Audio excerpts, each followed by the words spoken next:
C'est un plaisir pour moi d'avoir partagé ce moment. Malheureusement, j'ai manqué de prendre mon petit repas avec, mais j'étais avec vous en pensée. C'est ça. Avant de me lancer dans l'étude d'un texte biblique, je voulais juste vous faire une annonce que Eric m'a demandé de répéter. Une sœur, monitrice dans l'église, avait à cœur, et c'est un projet que j'avais moi-même déjà émis l'hypothèse d'avoir une école du dimanche en ligne. Et ce dimanche, il y a eu un premier essai à 9h qui a eu lieu. Je pense qu'Éric vous a fait parvenir les détails. Donc, si vous connaissez des enfants qui le matin à 9h sont prêts, donc ça se passe sur Zoom. L'idée, c'est une histoire biblique, un peu comme les clubs de Saint-Jour qu'on a déjà eu assez fréquemment à Farnham. Une histoire biblique avec activité, bricolage, etc. de 9 à quelque chose avant 10h. Et ensuite, ça permet à ces familles-là aussi de participer au culte des églises. Donc, c'est une invitation qu'on lance, c'est un projet embryonnaire, on ne sait pas où ce qui va nous amener, mais c'est quelque chose dont on voulait vous faire part. Le deuxième, si vous me voyez un peu fatigué ce matin ou me tenir la tête, c'est simplement parce que je suis pris à des migraines à nouveau une fois. Et vous savez que pour moi, les migraines sont souvent la soupape d'une surcharge de travail, d'un apprentissage à laisser aller les affaires plutôt que de les porter soi-même, d'apprendre à les déposer. Donc, j'ai eu 2 semaines de migraines intensives. Hier, on a eu une situation où on a pu désamorcer certaines... C'est surtout les relations, quand ça ne marche pas à certains endroits qui sont difficiles. Et hier, on a pu faire un progrès dans un des dossiers. Et la douleur se modifie, c'est vraiment intéressant. Donc, vendredi déjà, samedi, j'ai pu fonctionner un peu mieux. Mais c'est lié à de la haute pression. Et puis, donc, je vous remets aussi notre situation, ma situation dans la prière. Je n'aimerais pas me rendre esclave de médicaments, etc., etc. Mais il y a quand même des risques liés à tout ça. Donc, oui, on va demander à Dieu d'étendre sa grâce. Donc, ce matin, j'avais à cœur avec vous de regarder, et je me rends compte qu'en 30 minutes, c'est super compliqué de le faire, mais de faire un overview, un résumé de Job. Job est une histoire très passionnante qui vient poser un contraste aussi sur le regard. Et j'ai aimé l'introduction de Paul André par rapport au texte qu'on a lu en lien avec la Sainte Seine. C'était une situation de désordre. Et Dieu a parlé dans cette situation, toujours dans l'idée de corriger. Mais il a mis le doigt dessus sur des dysfonctionnements, sur des choses qui n'allaient pas. Et il a même amené la maladie, voire la mort dans ces situations-là. C'est applicable, c'est un principe biblique, mais ce n'est pas une généralité non plus. Et Job vient poser le contraste dans cette histoire-là, où il pose la souffrance, une souffrance qui n'est justement pas liée à un péché, mais qui fait partie du plan de Dieu et qui est pour nous insondable et incompréhensible. Et je trouve le livre de Job tellement fascinant. Je l'ai lu ou écouté au complet ces derniers jours. En fait, depuis le début de l'année, je suis un peu là-dedans. Et puis, je trouve ça très fascinant. Donc, j'aimerais avec vous piquer quelques éléments importants et puis vous encourager à continuer de mettre notre confiance en un Dieu qui nous surpasse totalement. Dieu n'a pas de compte à rendre envers nous. Dieu est autonome et souverain. Et puis on fait bien de l'adorer et de se soumettre à cette autorité-là. Et je pense que Job est un merveilleux exemple de cette attitude-là. Donc l'histoire de Job, le livre de Job, vous arrivez certainement à le situer dans la parole de Dieu. Il est avant les psaumes. Quand est-ce qu'il a été écrit, c'est difficile à savoir. L'histoire, quand est-ce qu'elle se passe, c'est pas clairement défini non plus. On pense que c'est une histoire qui s'est passée au temps des patriarches, Abraham, Isaac, etc. C'est qui l'a écrit? On n'est pas sûr. Est-ce que c'est Moïse qui l'a écrit? Est-ce que c'est plus tard Salomon qui l'a écrit? Plein de questions. Mais c'est pas si essentiel que ça. Parce que l'histoire nous montre, et j'aimerais commencer avec ça, la réaction de Job face à la difficulté. Et je trouvais ça intéressant que juste au moment où j'approfondissais mon étude personnelle dans Job, eh bien j'ai été pris de douleurs à nouveau. C'était des douleurs intenses. Journée et nuit, quand on ne peut même plus dormir parce qu'on a tellement mal à la tête, c'est épuisant. Mais c'est quelques jours. C'est une nuit pour moi où je n'ai pas pu dormir comme il faut. Pour Job, je pense que sa douleur était beaucoup plus intensive et pas comparable à ce que je vois et ce que j'ai vécu. Et pourtant, l'attitude de Job me fascine.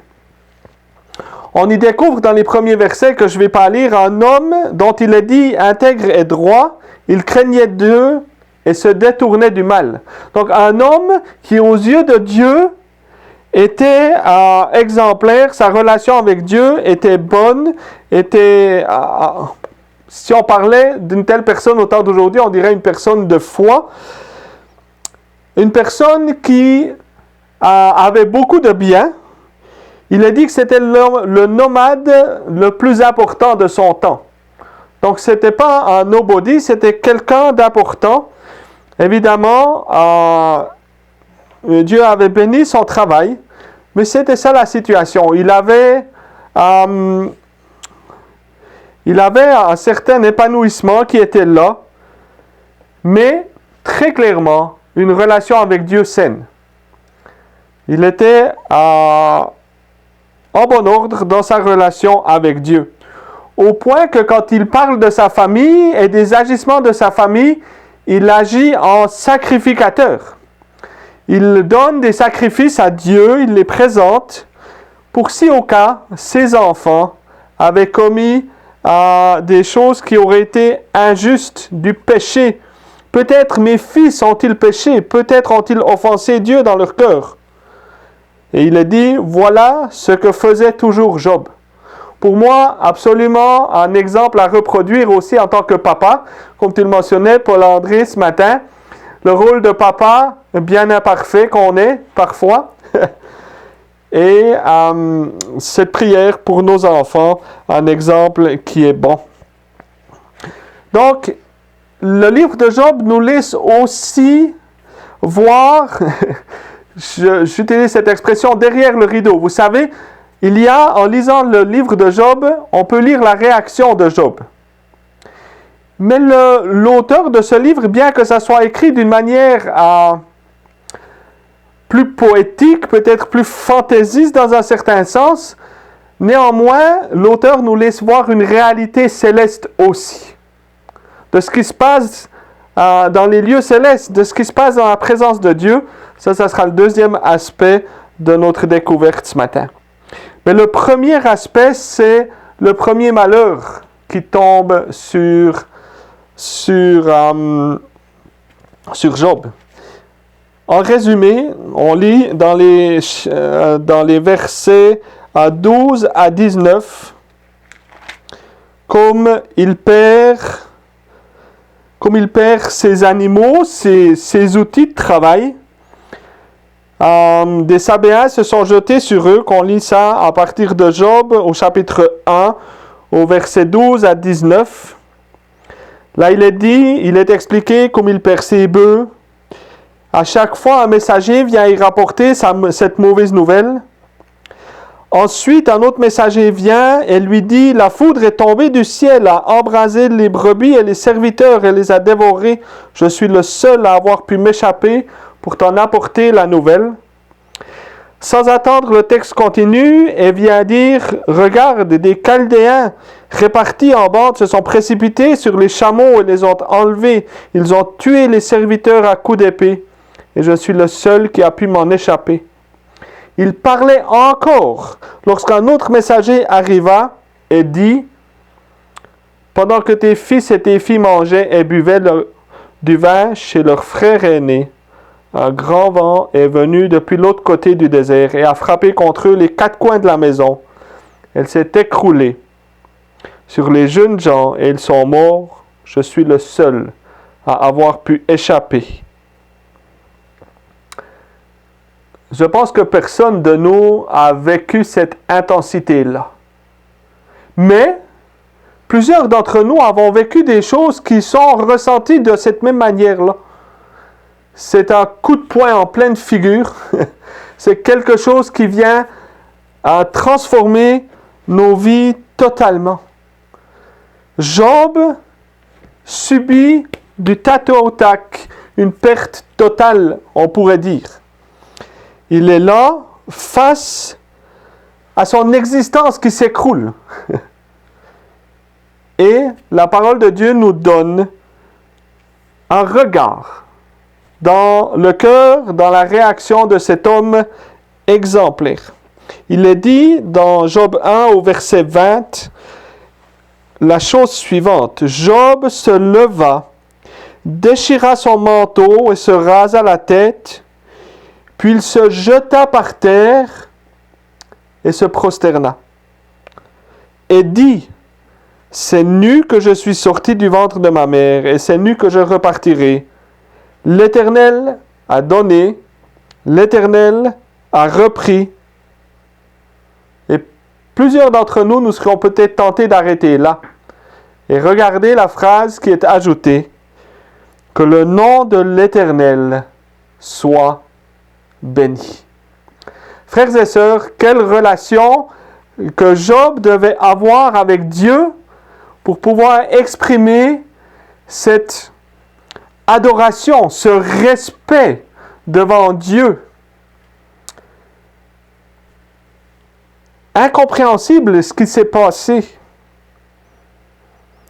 D'une observation humaine totalement injuste.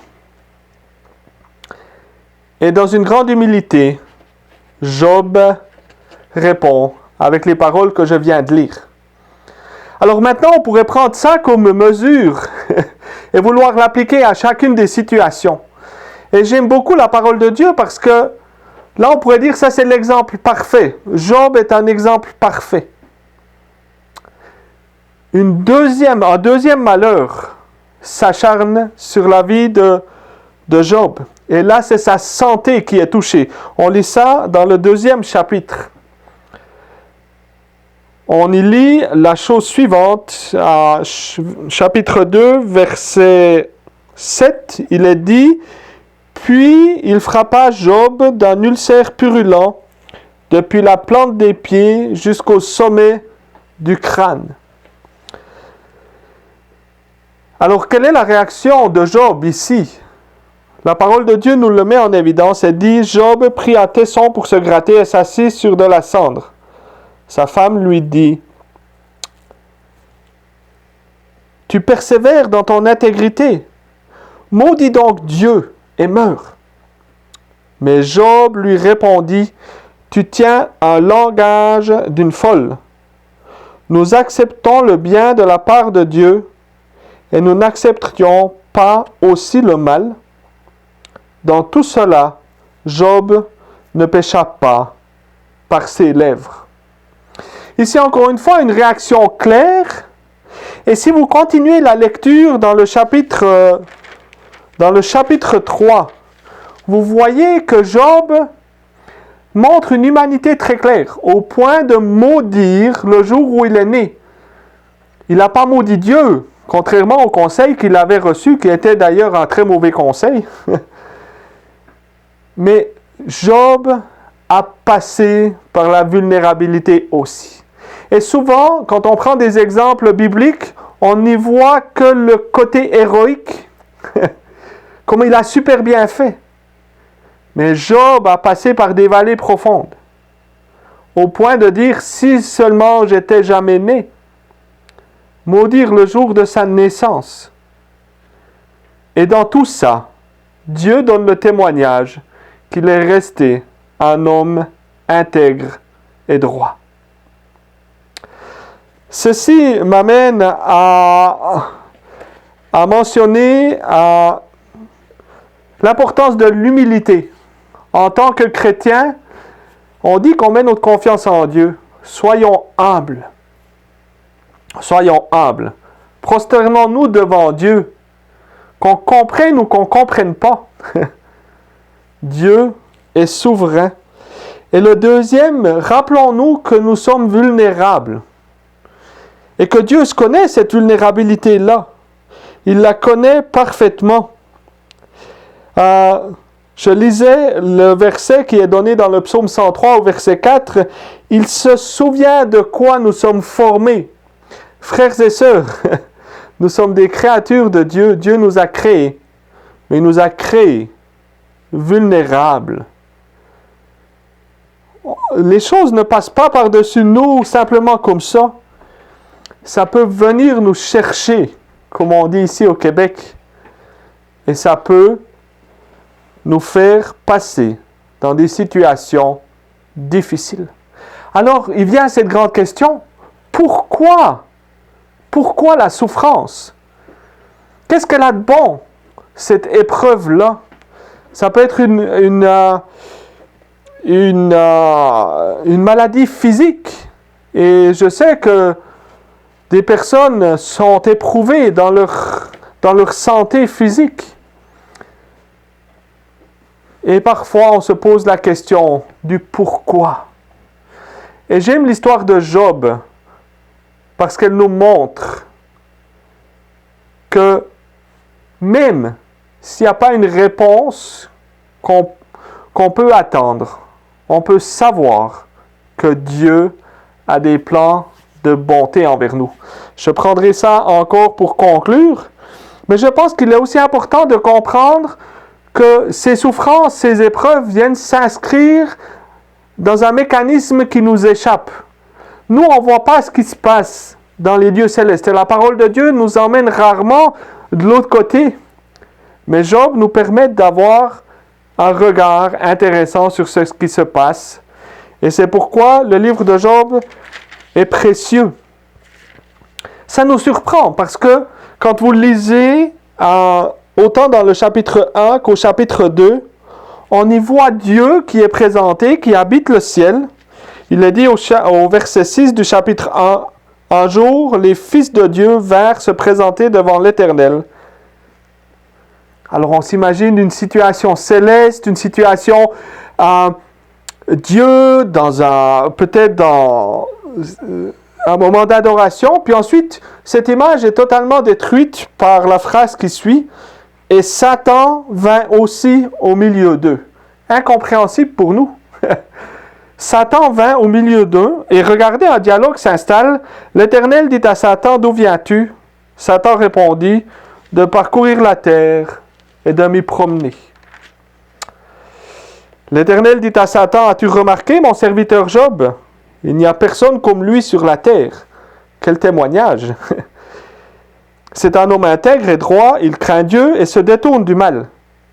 Maintenant, Satan retourne la conversation et dit la chose suivante.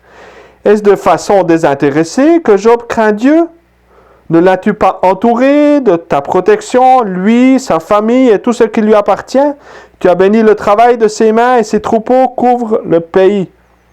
Mais portons la main contre lui, touche à tout ce qui lui appartient et je suis sûr qu'il te maudira en face. Et ici, dans nos têtes, la suite de l'histoire, pour nous, devrait être possiblement que Dieu intervient et chasse Satan immédiatement. Et ici, on voit quelque chose de surprenant.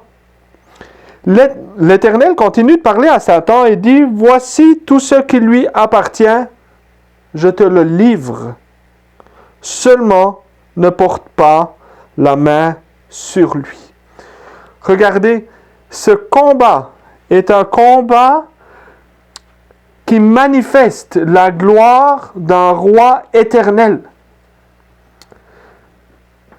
Dieu n'est pas menacé par Satan, mais ici, Dieu a bien voulu prouver qu'il était au-dessus de tout. Et que si Job avait mis sa confiance en Dieu, c'est pas parce qu'il avait été béni, mais bien plus parce qu'il connaissait Dieu et qu'il se confiait en lui. Alors, c'est à ce moment-là que ses premiers malheurs se sont déversés sur la vie de Job.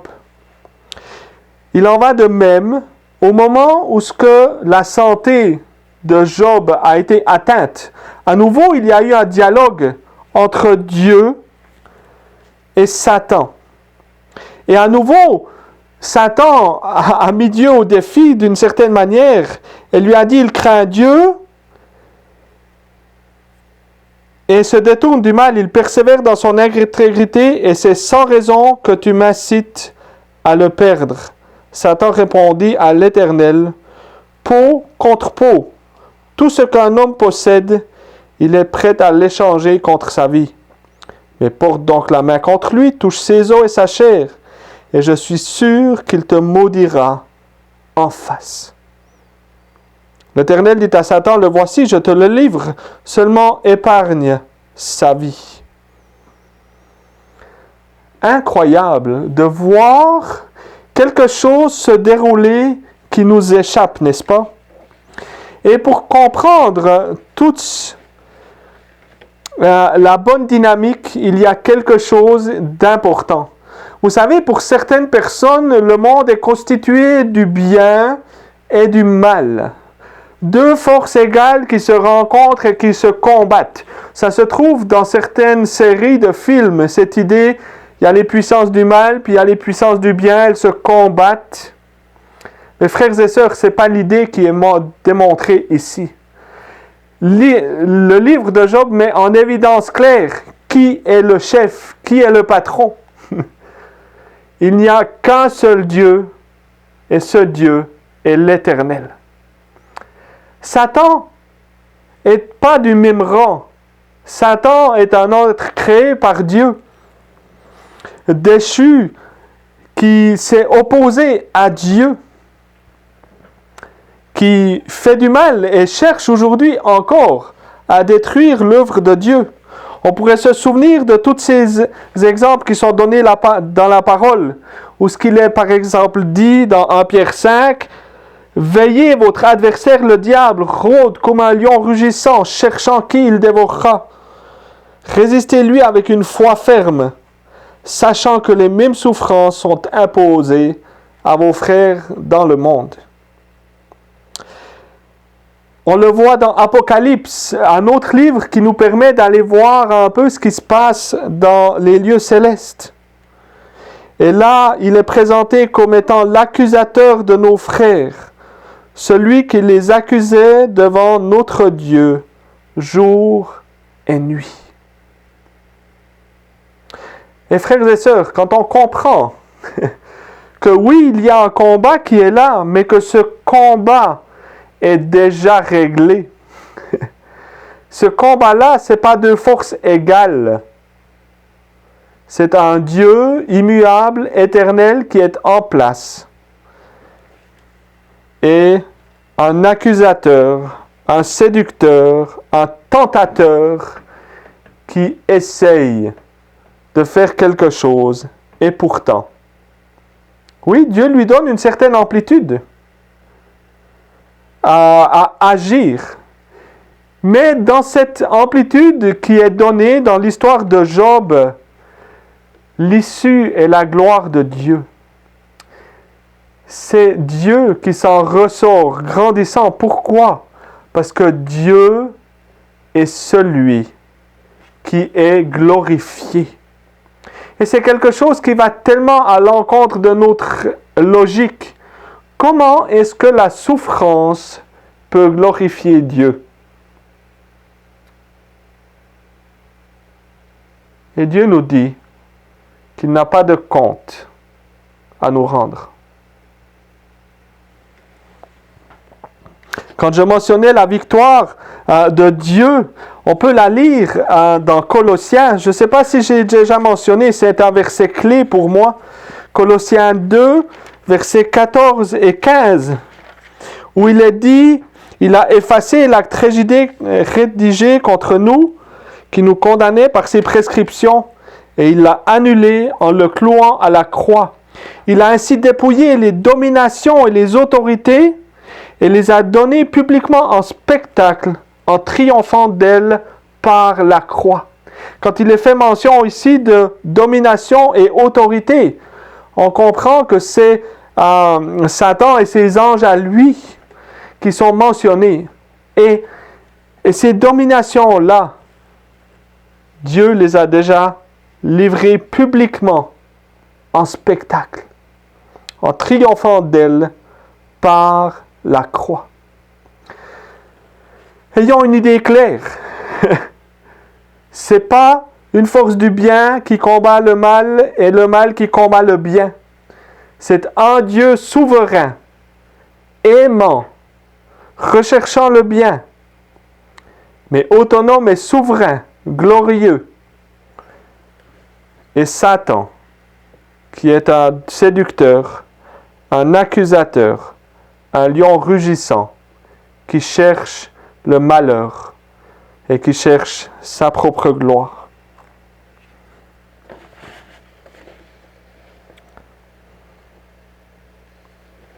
C'est intéressant de voir le livre de Job. L'introduction est faite en fait dans les 2-3 premiers chapitres, puis ensuite il y a de longs discours avec des amis de Job qui sont là, et qui sont finalement des amis de mauvais conseils et qui attaquent le problème en cherchant l'origine du malheur dans le péché que Job aurait commis. Alors que le livre de Job met en évidence justement toute une autre facette, où ce qu'il est mis en évidence que même un homme intègre peut souffrir et que même cela contribue à la gloire du nom puissant de notre Dieu.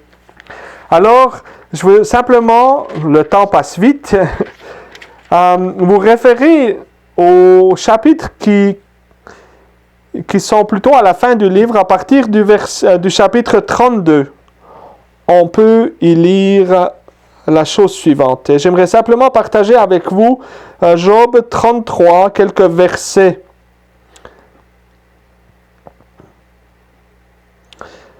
On sait que Job a tout le temps défendu sa position, a dit, mais c'est pas parce que j'ai péché que ce mal s'acharne sur moi.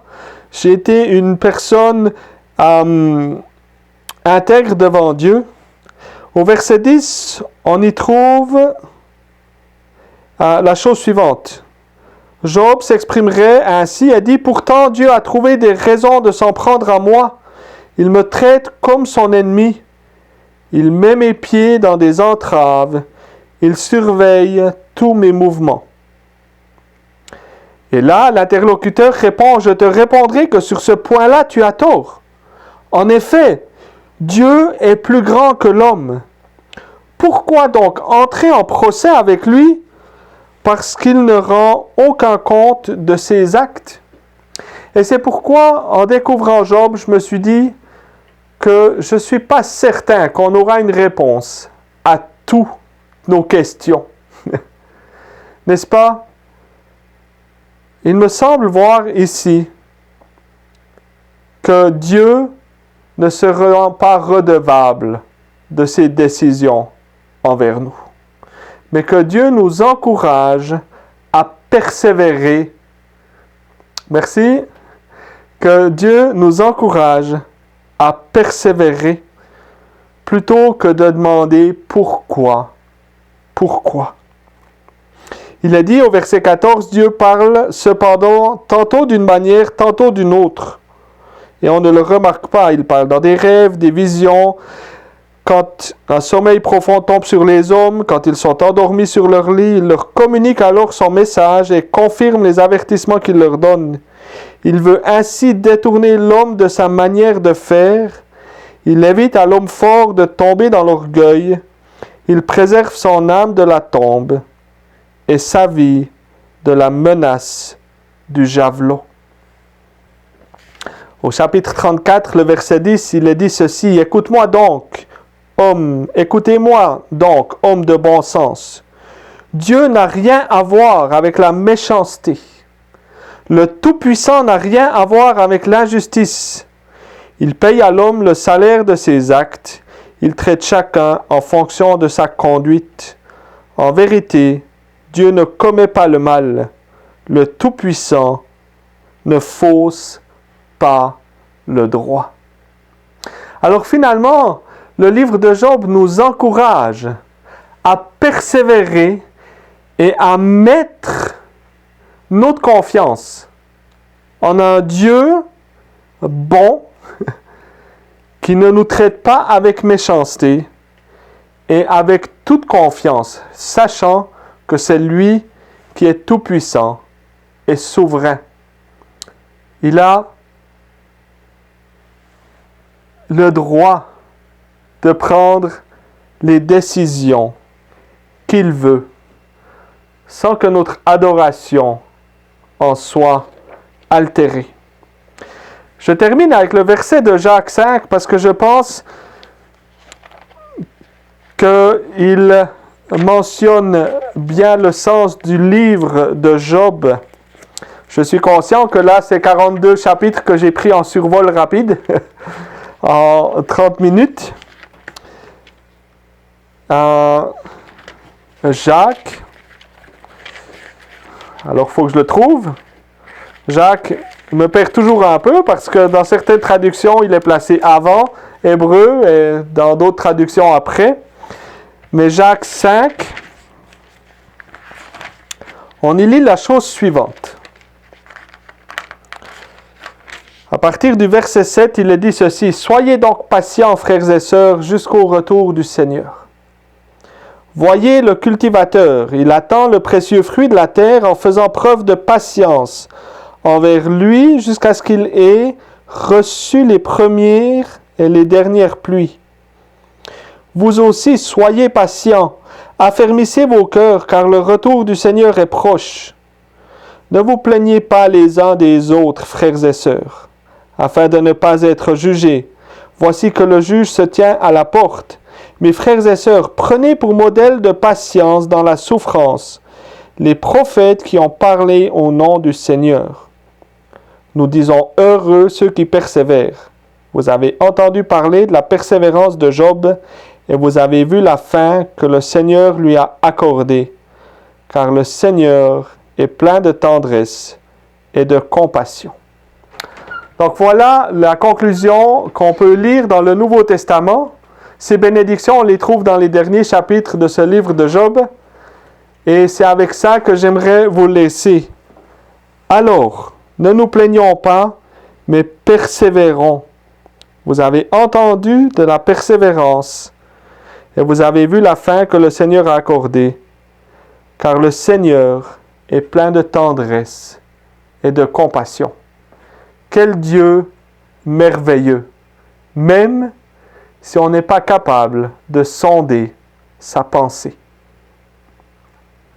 Amen.